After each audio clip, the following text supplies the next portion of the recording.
Vuruldu gözüm o kara gözlerine, aldandım inan o şirin sözlerine.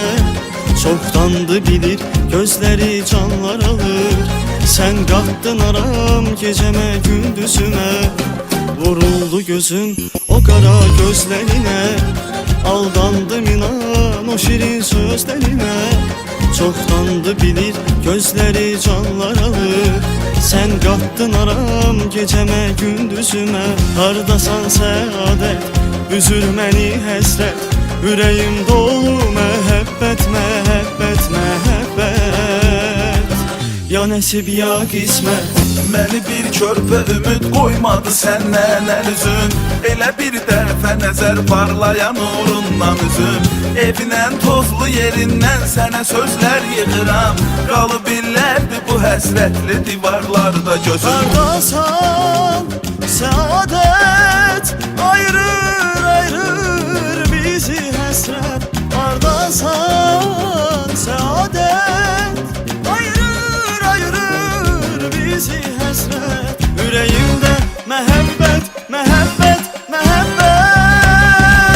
Ya nəsib ya qismət.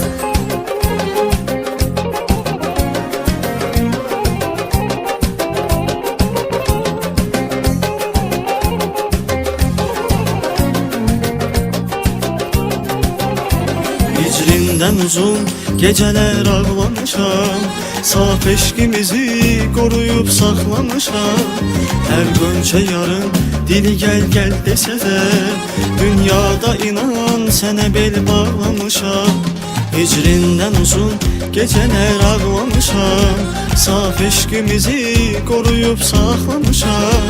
Hər qönçə yarın dili gəl desə də, dünyada inan sənə bel bağlamışam. Hardasan səadət, üzür məni həsrət, ürəyim dolu məhəbbət, məhəbbət, məhəbbət. Ya nəsib ya qismət. Yenidən kök salıb idran gülü köksümdə bitib, səpirəm ruhuma hey sənli nəfəslərdən ətir.